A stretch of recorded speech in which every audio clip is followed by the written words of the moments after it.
Hello बच्चों, क्या हाल चाल। एकदम बढ़िया, मस्त। हम लोग इलेक्ट्रोस्टैटिक्स को कंटिन्यू कर रहे थे और आज जो है उसी कड़ी में ये छठा दिन है हम लोगों का, यानी कि छठवीं क्लास है, डे 6 है। और इस क्लास में हम लोग बात करने वाले हैं वैद्युत द्विध्रुव के कारण उसके निरक्ष में वैद्युत क्षेत्र की तीव्रता। पिछली क्लास में हम लोगों ने वैद्युत द्विध्रुव को जाना था, वैद्युत द्विध्रुव आघूर्ण को जाना था और उस वैद्युत द्विध्रुव के अक्ष पर हम लोगों ने वैद्युत क्षेत्र की तीव्रता को भी देखा था, जाना था। ठीक है, तो पिछली क्लास अगर आपको अच्छे से आ रही होगी तो इस क्लास में हम लोगों को कोई भी समस्या नहीं आने वाली है। तो आओ यार, चलते हैं, क्लास को स्टार्ट करते हैं।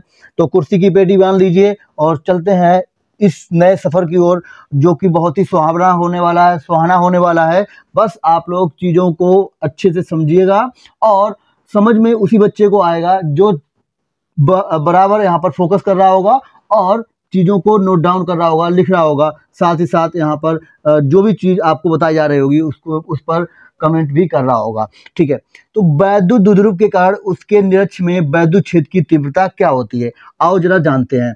सबसे पहले हम लोग यहाँ पर बात करते हैं वैद्युत द्विध्रुव के बारे में, जो कि हम लोग जानते हैं कि एक -q आवेश होता है और एक +q आवेश होता है। ठीक है, अब निरक्ष क्या होता है हम लोगों को यहाँ पर निरक्ष में देखना है। तो यहाँ पर सबसे पहले हम लोग इसके मिड पॉइंट से बात करेंगे। तो मिड पॉइंट हमने मान लिया कि ये O है और जो मिड पॉइंट से इसके लंबवत जो भी रेखा जाती है उसी को हम लोग बेटा बोलते हैं निरक्ष। तो ये हुआ हमारा निरक्ष और इस पर ही इन्होंने बोला है कि निरक्ष में वैद्युत क्षेत्र की तीव्रता निकालिए। तो मैंने यहाँ पर कोई पॉइंट ले लिया P और इस पॉइंट पर हमको क्या निकालना है, वैद्युत क्षेत्र की तीव्रता की गणना करनी है। तो पिछली क्लास में हम लोग जाने हुए थे कि एकल बिंदु आवेश के कारण उत्पन्न वैद्युत क्षेत्र की तीव्रता क्या होती है बताइए जल्दी से कमेंट बॉक्स में। तो ठीक है, हम भी आपको बता दे रहे हैं कि जो हम लोग जाने थे वो वैद्युत क्षेत्र की तीव्रता E = KQ/R² ये होती है। ये हम लोगों ने सीखा है। तो ऐसे ही आप देखो यहाँ पर ये जो हमारे पास निरक्ष में जो बिंदु P हम लोगों ने लिया है, इसको हम लोग कहाँ से लेते हैं, केंद्र से लेते हैं। तो मैंने मान लिया ये केंद्र से जो इसकी दूरी है, इस दूरी को मैं नाम दे रहा हूँ और इसको मैंने बोल दिया कि ये R है। ठीक है, इस बिंदु P पर इस आवेश के कारण एक तीव्रता लग रही होगी और इस बिंदु यहाँ पर जो +q आवेश है इसके कारण भी इस बिंदु पर एक तीव्रता लग रही होगी। तो हम लोग पिछली क्लास में सीख चुके हैं, चीज़ों को जान चुके हैं कि कैसे क्या होता है। तो हम लोग जानते हैं कि इसके कारण इस पर जो तीव्रता लग रही होती है वो किधर लग रही होती है, बाहर की ओर। तो ये हो गई इसके कारण लगने वाली तीव्रता। अच्छा, कैसे वो हम लोग पिछली क्लास में जान चुके हैं। तो यहाँ पर चीज़ों को अब हम लोग आसानी से समझ सकते हैं। तो यहाँ पर -q आवेश के कारण भी तो इस पर लग रही होगी और उसकी जो तीव्रता होगी वो किधर लग रही होगी, इसके अंदर की ओर। हम लोग जानते हैं वैद्युत बल रेखाएं अंदर की ओर आती हैं इसमें और इसमें बाहर की ओर निकलती हैं। तो कुछ इस प्रकार तीव्रताओं की दिशा हो जाएगी। तो इसमें जो तीव्रता लग रही थी वो किसकी, बिंदु P पर वो +q आवेश के कारण उसकी दिशा इस तरफ है और उसको मैं नाम दे रहा हूँ बेटा E+q। ठीक है, इसको मैं यहाँ पर लिख दे रहा हूँ E+q। चीजें क्लियर हैं एकदम, किसी को कोई समस्या तो नहीं है। ओके, इसके बाद हम लोग यहाँ पर बात करते हैं, ये हो गया हमारे पास E-q आवेश के कारण जो है इस पर तीव्रता लग रही होगी। अच्छा ठीक है बेटा, तो यहाँ पर हमने देखा कि इस बिंदु पर दो तीव्रताएं काम कर रही हैं, एक -q आवेश के कारण और एक +q आवेश के कारण। अच्छा, इसके कारण जो तीव्रता लग रही है उसकी दिशा इस तरफ है और इस -q आवेश के कारण जो बिंदु P पर तीव्रता लग रही है उसकी दिशा अंदर की ओर इस दिशा में है। तो दोनों सदिश एक दूसरे से अलग हो गए हैं। अब जब अलग हो गए हैं तो यहाँ पर हम लोगों को परिणामी तीव्रता यानी नेट तीव्रता की बात करनी होती है। तो यहाँ पर हम लोग परिणामी तीव्रता निकालेंगे। तो देखो हम जानते हैं कि ये दोनों सदिश राशियां हैं। तो यहाँ पर मैं सदिश का थोड़ा यूज करूंगा, आप जरा मुझे बताइए। जैसे मान लो ये हमारे पास कोई दो सदिश हैं A और B।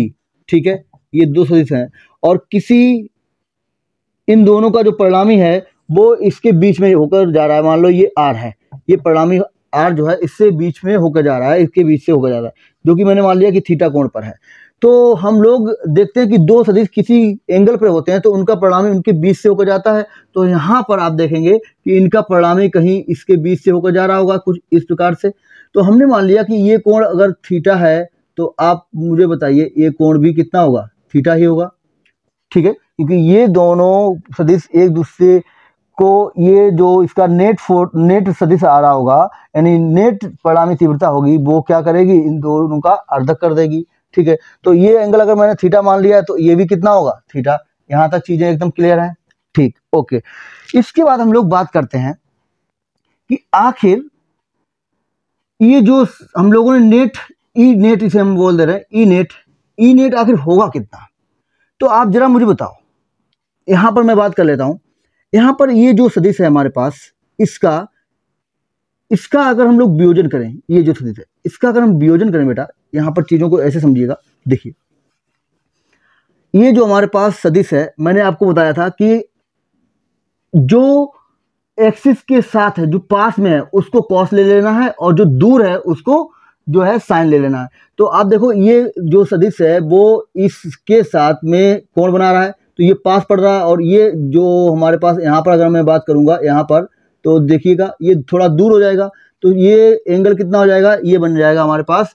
हमने आपको बताया था कि ये कोई दो सदिश ऐसे, अगर मान लो किसी इसको मैंने नाम दे दिया ए है और ये कोई बी है और इसके बीच में ये कोण थीटा है, तो अगर मैं बात करूं इसका वियोजन करूं तो हमारे पास इस प्रकार से सदिश मिलेगा।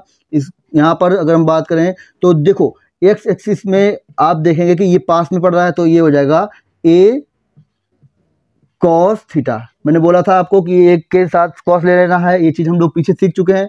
और यहाँ पर क्या हो जाएगा, ए साइन थीटा, ठीक है।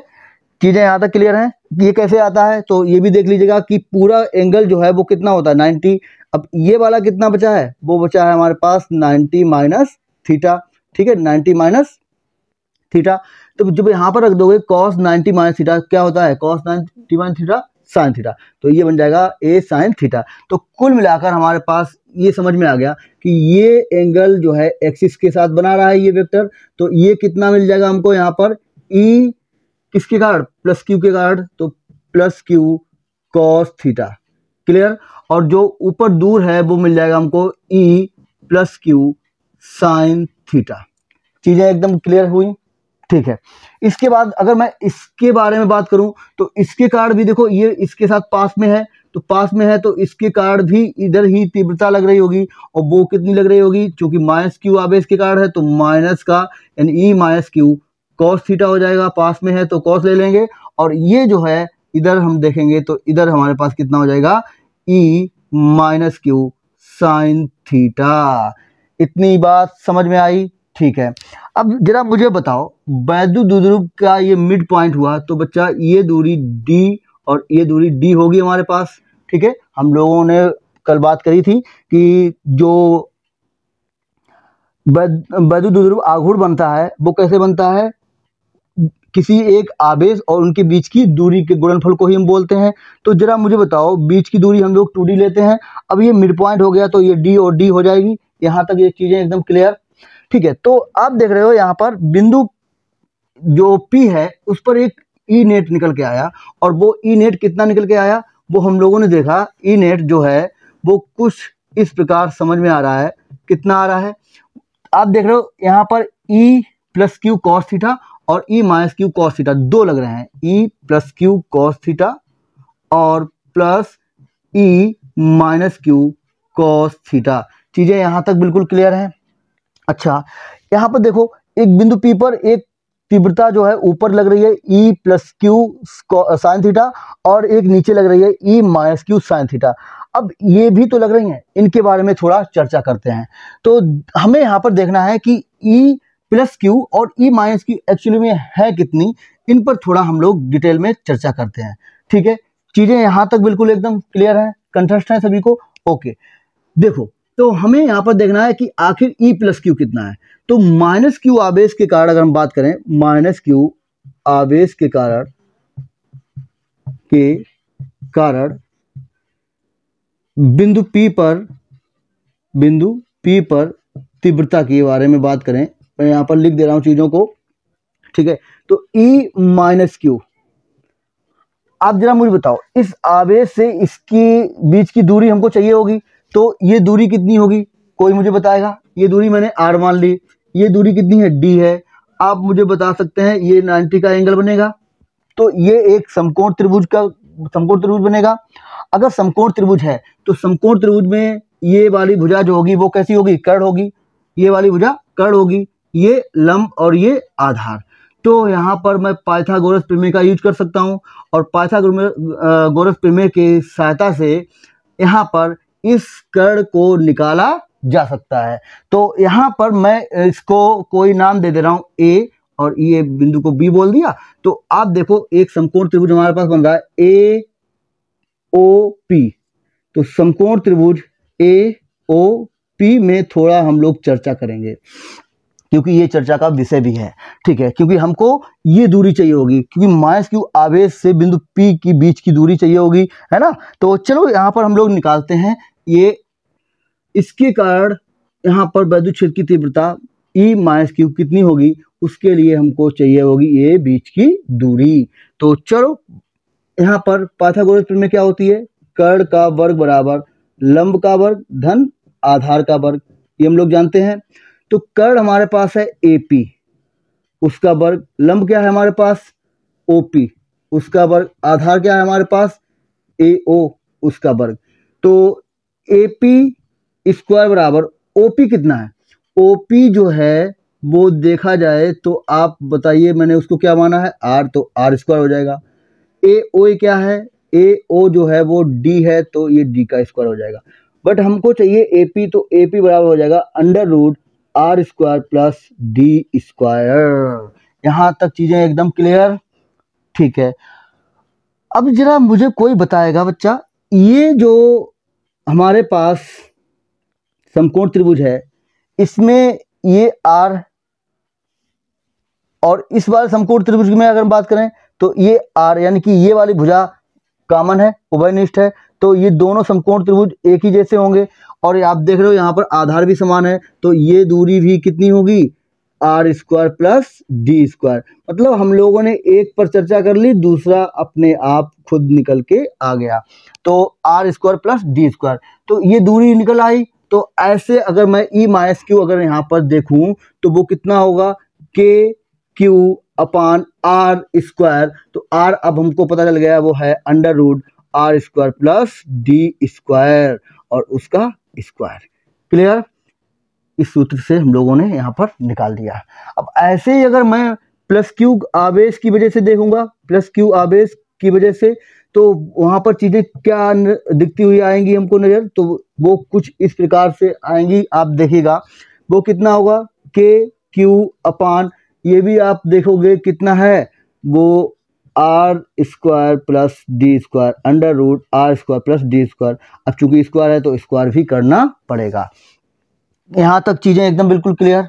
तो अब जरा मुझे कोई बताएगा, यहाँ पर ये जो E plus Q sine theta और E minus Q sine theta है, इसमें जो E प्लस क्यू और E माइनस क्यू दोनों अगर आप ध्यान से देखें बराबर हैं।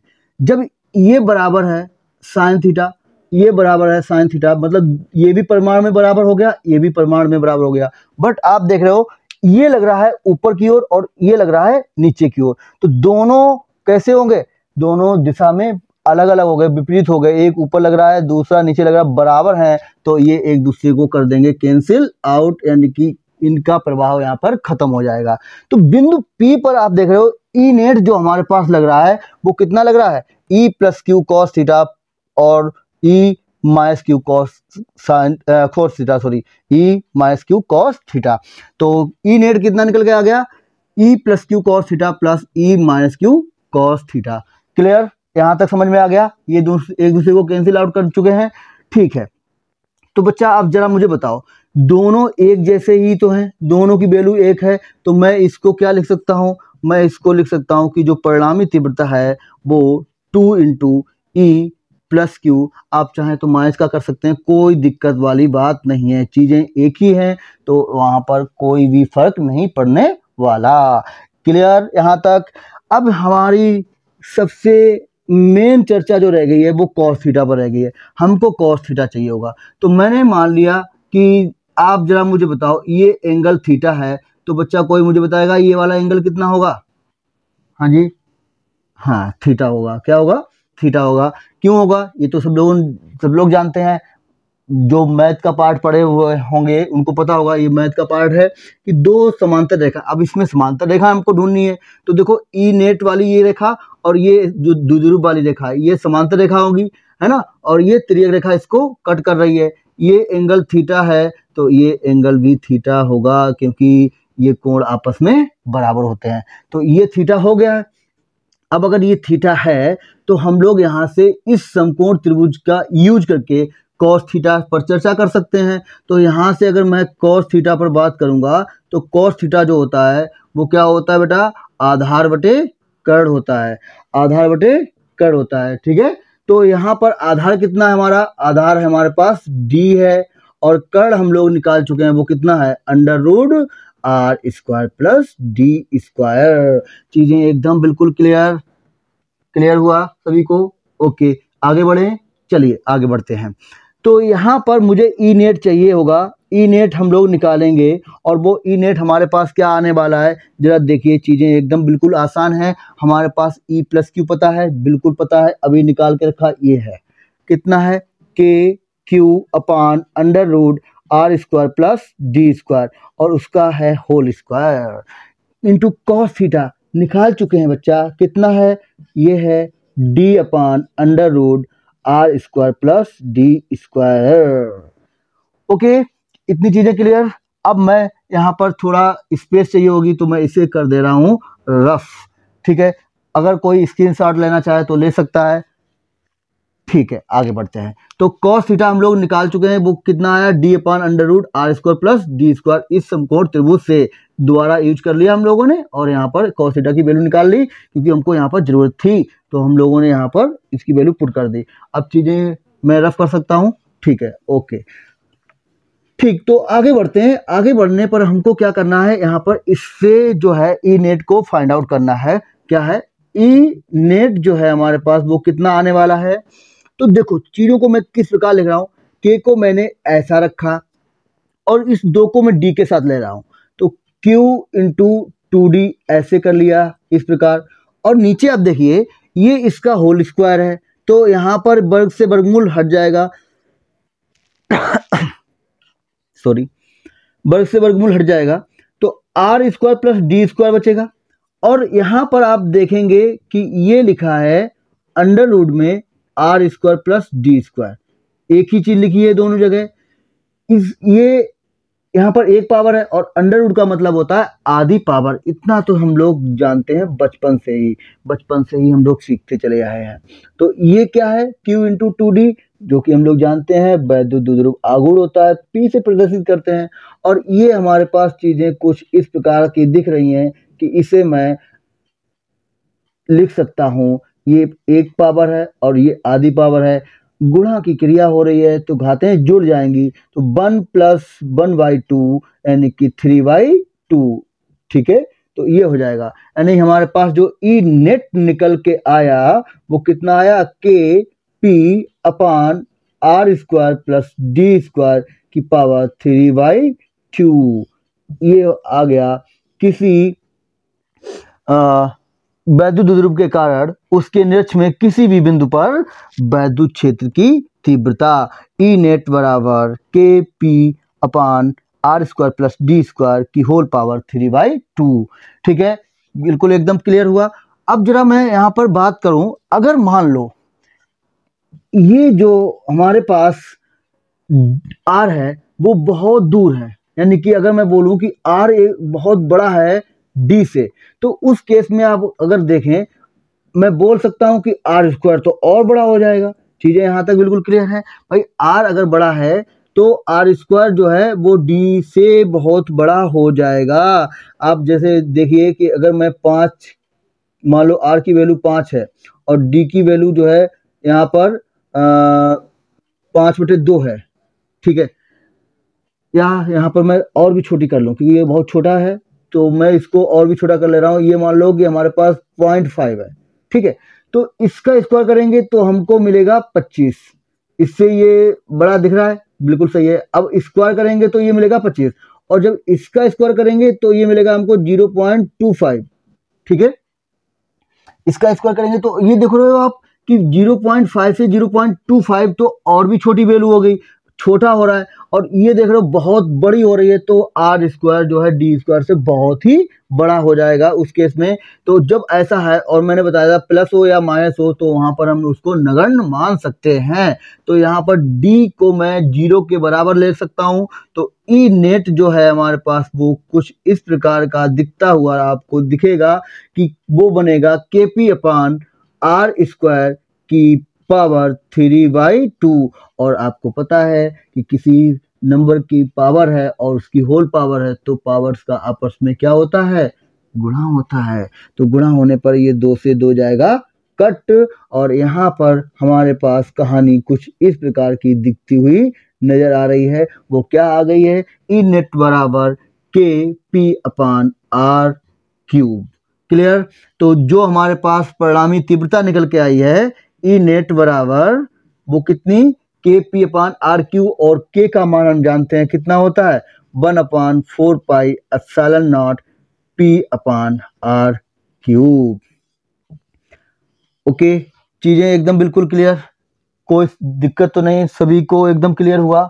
अच्छा, इस पर थोड़ा हम यहाँ पर ये बात करें कि आखिर इसकी यूनिट क्या होगी, मात्रक क्या होगा। तो मात्रक आप जानते हो, हम लोगों परिभाषा से जानते हैं कि E बराबर होता है F अपान Q।